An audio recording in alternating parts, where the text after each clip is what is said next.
Hey friends and family, this is Danny here, recording on May 25th, 2020, I guess. And there's Beaner and Cece. That's my firstborn right there, I hope. And that's my boy. And we're recording from Beijing because now that you guys in the West are going through all the same crap we've been dealing with for months over here, suddenly I got lots of emails and Facebook messages from friends and family that haven't reached out to me in the 10 years that I've been here, asking how we're doing. So rather than reply individually with the same boilerplate to everyone, I thought I'd just do this video and get it all over the way. So first, when it all started, when it first began for us, my wife was actually in the goddamn hospital because she was cooking a few nights prior, and she dumped an entire friggin' pot of hot pot oil all over her stupid leg and just like melted off her whole leg. So she had to go stay in a hospital for the week, which I thought was a nice excuse to take a vacation from the kids. And then, I think at the same time, it was either my boy or my girl, I can't remember which one, they had like hoof and mouth disease or something.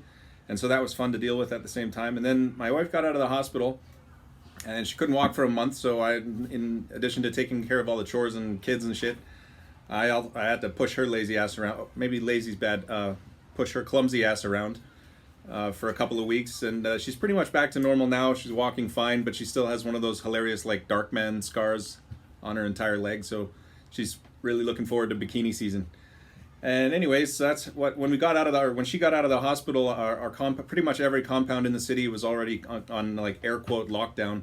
I'll get into more about that later, but we had to get a special pass to come into our compound, which was surprisingly easy to get because I got passes for like 3 other compounds in the neighborhood. So that's when I think that was January 21st. So what's our daily routine like over here? Well, the lockdown, everyone was pretty compliant. As soon as the government said you should wear masks and distance yourselves and no gatherings, everyone was like, yeah, all right, good idea. The grocery stores were never closed. Peter, put that knife down. Anyways, the grocery stores were never closed, and no one stockpiled any ridiculous crap like telephone paper or toilet paper. And people just kept a safe distance between each other, and the staff were pretty good at enforcing that. Everyone's checking your temperature when you come and go from my compound, although I'm pretty sure their little temperature gun ran out of batteries like 3 months ago. And that's about it. Cece, where are you going? Go get some water. Okay. Can you have a pee for me while you're there too? I gotta pee. So, day to day, I get up around 6 o'clock every day and make myself a cup of coffee for the bathroom. And then I'm done that. About half an hour later, my boy wakes up, pretty much every day with a code brown. And then I'll make him some breakfast. My wife will usually get up around 7:30. She's still going into the office pretty much every day, and so I'm at home with the kids in the morning. So I just try to not let them destroy the house too bad. I usually try to get in some kind of lesson like math or reading or something. I'm trying to teach my son the alphabet backwards, so that he'll get all the chicks when he goes to school, because that worked really well for me. And then if I have something to do in the afternoon, I'll usually send my kids over to their grandma and grandpa's house. They live across the street from us here. It's convenient because they're so close, but and my mother-in-law is always happy to babysit, which is nice because it finally helped cure my bang the babysitter instinct that I think everyone gets when you have kids. And I have some friends that live nearby, and they've been stuck out of town for months. So every couple of days I go over there to feed the plants and water their cat, just to help them out. And then I usually finish my work around 5. Careful, Cece, don't spill that.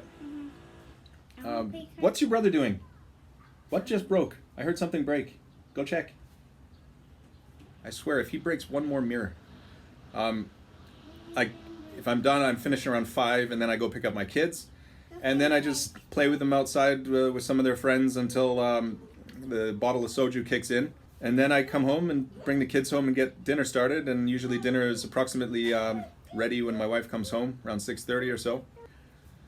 And then we feed the kids, and then my wife pretends that she likes what I cooked. Right, Cece? Right. Beaner! Enough with the knives. Stop giving your brother knives. I didn't get some knife. Well, where'd he get it? Yeah. So here's some of the things that we figured out have been kind of helpful. Kids, shut up or I throw you out the window again. Yeah. Let's see if you still bounce. Things that have been helpful. So I'm at home with the kids most of the days, and one thing I learned is that it's actually, okay, we got 2 kids. It's a piece of cake. It's extremely easy so far. 1 4-year-old, one that's 1.5. What do? You just keep the house neat and do laundry once in a while and go grocery shopping and cook dinner and wash dishes. What the hell's so hard about that? Especially with iPads and TVs and all that stuff. So, and oh yeah, my daughter is only 4, but she's actually been quite a good help. Like around the house, I teach her to clean up and wipe my son's butt and stuff like that. You did kind of screw up his omelet the other day, didn't you? Mm-hmm. Burnt it a little bit. And you know he hates capers. How many times does he have to tell you he hates capers? Yeah. And a little bit less turmeric next time. Yeah. Beaner, get that cactus off your head. Another nice thing is quiet. Another nice thing is we can't really entertain as much. We used to like having friends and family over for dinner and like orgies and stuff. But a lot of people don't want to leave their house, so I can finally keep my deodorant in the bathroom again. It's really, really hard to find out here. It's like, so I started to notice my friends coming out of the bathroom smelling just like me. You know, I'm like, hey, is that Gillette Right Guard Sport? And they're like, no, it's my own stuff. Bullshit. Every time I go back to Canada, it's not to see my friends and family. It's to resupply on deodorant. So that's been nice. And I finally had enough time to figure out how to part my hair on the left instead of the right. So that's been good. We've seen some really positive results with that. And all that's left to do is basically keep driving in those socially constructed genders for my kids, and hope my wife doesn't find out where I hide the vodka, which Mummy will never find, right? Because I hide it behind the cleaning products. Don't tell Mummy. All right, I'll try to make an update again soon. I hope things get better over there, as things are pretty much all back to normal over here, except everyone's still wearing masks, which is really good for the ugly people. Cheers.